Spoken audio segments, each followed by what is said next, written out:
Rivers Alive is a proposal for the Lower East River. It's an active, bustling waterfront.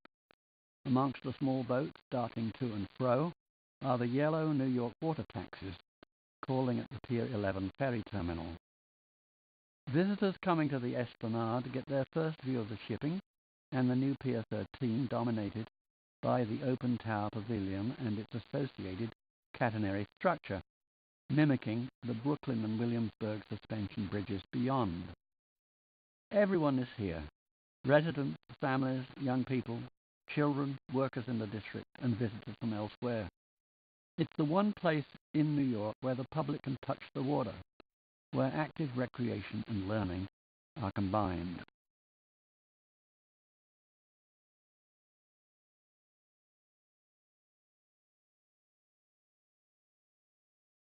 Looking at the district plan, starting at the Brooklyn Bridge and Peck Slip in the north and moving southward, we come to Fulton Street and South Street Seaport, Piers 17 and 16. Next is Maiden Lane and Piers 15 and 14, the former to be rebuilt and the latter removed. Then it's Wall Street, the heart of the financial district, and Pier 13, scheduled for Rivers Alive, and Pier 11, serving New York water taxi.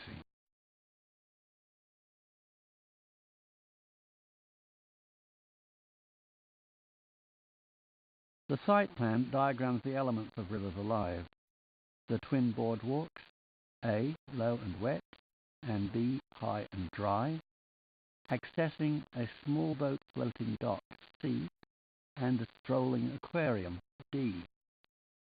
The tower pavilion, E, is a lofty, cathedral-like structure for shade and weather protection, amplifying the sounds of waves and birds.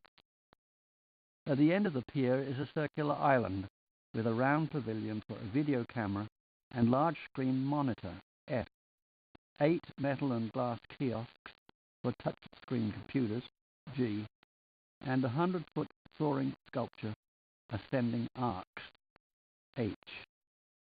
In elevation, the 40-foot by 40-foot by 80-foot high tower pavilion anchors the 400-foot long pier. The 100-foot diameter island's 100-foot high sculpture terminates the progression.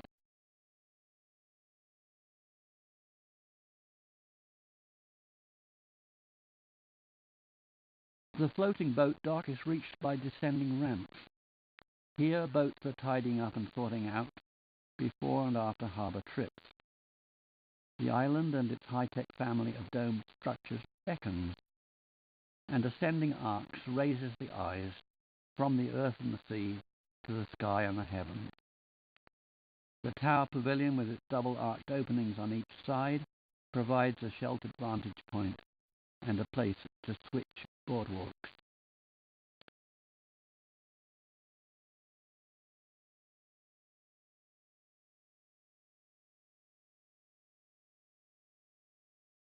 The high and dry boardwalk provides a level way to the island.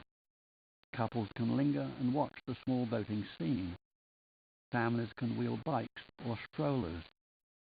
A boy looks down on the 3-foot high aquarium, spotting a rare Atlantic sturgeon.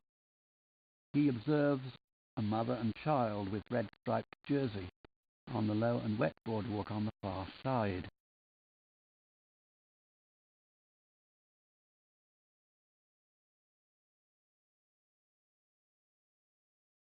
The low and wet boardwalk is about 4 feet lower. It looks into the side of the aquarium, which is about 7 foot high. The child sees an Atlantic sturgeon, the same or another, maybe 5 to 6 feet long. Besides an American eel, a diminutive lined seahorse, several striped bass, some 6 to 9 inch wide blue crabs, and various blackfish and winter flounders, which in protected waters can attain lengths of 2 to 3 feet. The child's mother has donned a swimsuit with other waders or paddlers who have chosen the wet boardwalk, which floods twice a day at high tide. This shapely bather prefers the deeper water, about 17 inches at the railing, since the deck is crosswalled about 5%, much like a natural beach, with wooden rocks for resting. She sees ascending arcs through the hangars, cables, and diagonal stiffness of the superstructure.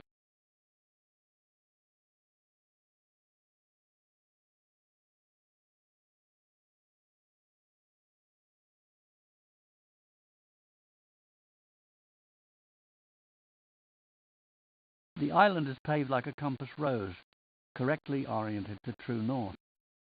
The 8 small kiosks with touch-screen computers programmed for questions and answers about the waters of Greater New York are positioned at the compass's cardinal points.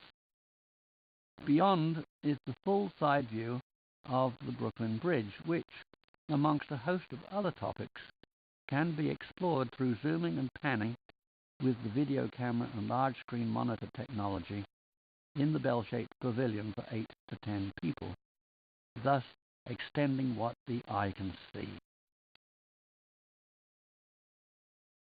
For more information on Rivers Alive, go to Contact Us on the website www.riversaliveny.org